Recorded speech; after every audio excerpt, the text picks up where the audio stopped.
بسم اللہ الرحمن الرحیم۔ السلام علیکم۔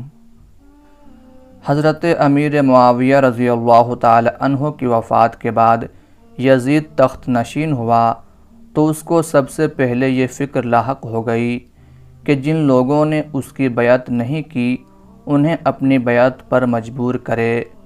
چنانچہ اس نے اپنی بیعت لینے کے لیے اطراف کے تمام ممالک میں خطوط و حکم نامے روانہ کیے۔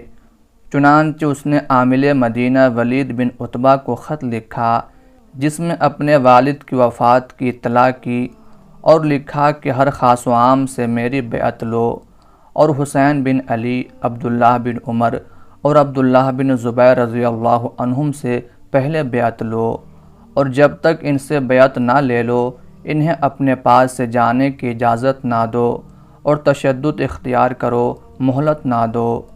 جب یزید کا خط ولید کے پاس پہنچا تو وہ بہت گھبرایا اور فوراً اس نے ایک شخص کو بھیج کر مروان بن حکم کو، جو ولید سے پہلے مدینہ کا گورنر تھا، بلایا اور یزید کا خط دکھا کر اس سے مشورہ طلب کیا۔ یہاں پر ایک بات بتا دینا ضروری ہے کہ مروان بن حکم وہ شخص ہے کہ جب اس کی پیدائش ہوئی اور حضور صلی اللہ علیہ وآلہ وسلم کی خدمت میں تہنیک یعنی کوئی چیز نرم کر کے کھلانے کے لیے بلایا گیا تو حضور صلی اللہ علیہ وآلہ وسلم نے فرمایا، یہ گرگٹ کا بیٹا گرگٹ ہے۔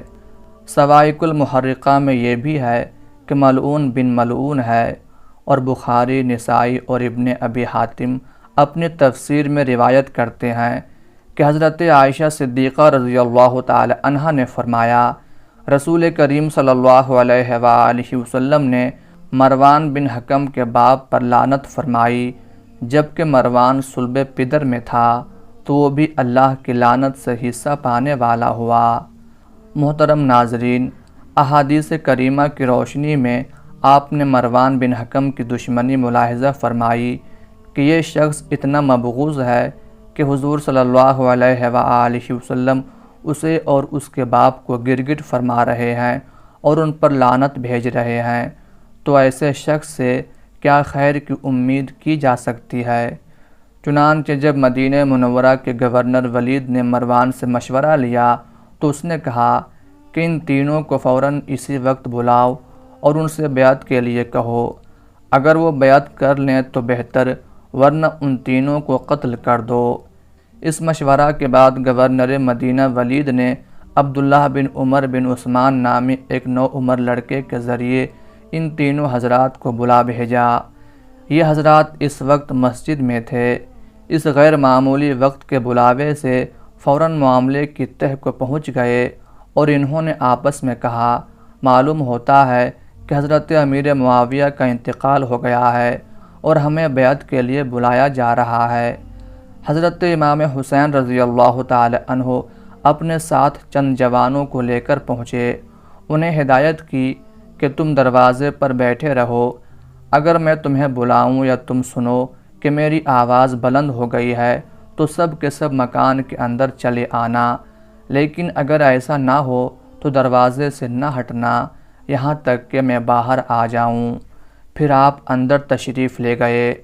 ولید نے آپ کو امیر معاویہ کی وفات کی خبر سنائی اور یزید کی بیعت کے لیے کہا۔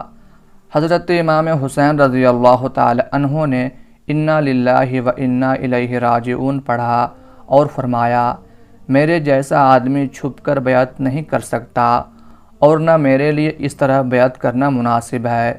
آپ باہر نکل کر لوگوں سے بیعت کے لیے کہیں۔ ولید امن و صلح پسند آدمی تھا۔ اس نے کہا، اچھا آپ تشریف لے جائیں۔ جب آپ تشریف لے جانے لگے تو مروان نے بہت برہم ہو کر ولید سے کہا، اگر تم نے اس وقت ان کو جانے دیا اور بیعت نہ کی تو پھر ان پر قابو نہ پا سکو گے، اگر یہ بیعت کر لیں تو خیر، ورنہ قتل کر دو۔ حضرت امام حسین رضی اللہ تعالی عنہ یہ سن کر کھڑے ہو گئے اور فرمایا، او ابن زرقہ، کیا تم مجھے قتل کرے یا یہ کریں گے؟ اللہ کی قسم تو جھوٹا ہے اور کمینہ ہے۔ یہ کہہ کر آپ تشریف لے آئے۔ مروان نے ولید سے کہا، تم نے میری بات نہ مانی، خدا کی قسم اب تم ان پر قابو نہیں پا سکو گے۔ یہ بہترین موقع تھا کہ تم ان کو قتل کر دیتے۔ ولید نے کہا، تم پر افسوس، تم مجھے ایسا مشورہ دے رہے ہو جس میں میرے دین کی تباہی ہے۔ میں کیا نواسۂ رسول کو صرف اس وجہ سے قتل کر دیتا کہ انہوں نے یزید کی بیعت نہیں کی۔ قسم ہے رب ذوالجلال کی، اگر مجھے ساری دنیا کا مال و متاع مل جائے تو بھی میں ان کے خون سے اپنے ہاتھوں کو آلودہ ہرگز نہیں کر سکتا۔ اور واللہ میں تو سمجھتا ہوں کہ قیامت کے دن جس شخص سے خون حسین کے بارے باز پرس کی جائے گی وہ اللہ کے سامنے خفیف المیزان ٹھہرے گا۔ مروان نے کہا، اگر تمہاری یہی رائے ہے تو یہ ٹھیک ہے۔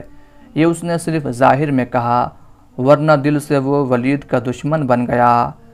حضرت امام حسین رضی اللہ تعالی عنہ جانتے تھے کہ یزید کی بیعت سے انکار اس کے لیے اشتعال کا باعث ہوگا اور نابکار جان کا دشمن ہو اور خون کا پیاسا ہو جائے گا، لیکن امام عالی مقام کی دیانت و تقوی نے اجازت نہ دی کہ اپنی جان کی خاطر نااہل کے ہاتھ پر بیعت کر لیں اور مسلمانوں کی تباہی اور شرع و احکام شرع کی بے حرمتی اور دین کی مضرت کی پرواہ نہ کریں۔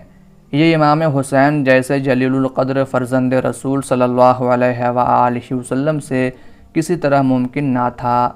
اگر امام حسین رضی اللہ تعالی عنہ اس وقت یزید کی بیعت کر لیتے تو وہ آپ کی بہت قدر و منزلت کرتا اور آپ کی عافیت و راحت میں کوئی فرق نہ آنے دیتا، بلکہ دنیا کی بہت ساری دولت آپ کے قدموں پر جمع کر دیتا، لیکن اسلام کا نظام درہم برہم ہو جاتا اور یزید کی ہر بدکاری کے جواز کے لیے امام کی بیعت سند ہو جاتی اور شریعت اسلامیہ کا نقشہ مٹ جاتا۔ بہرحال آپ یزید کی بیعت سے برابر کنارہ کشی اختیار فرماتے رہے اور اس کے لیے کبھی تیار نہیں ہوئے۔ شام کے وقت ولید نے پھر امام حسین رضی اللہ تعالی عنہ کے پاس آدمی بھیجا۔ آپ نے فرمایا، اس وقت تو میں نہیں آ سکتا، صبح ہونے دیجیے، پھر دیکھیں گے کیا ہوتا ہے۔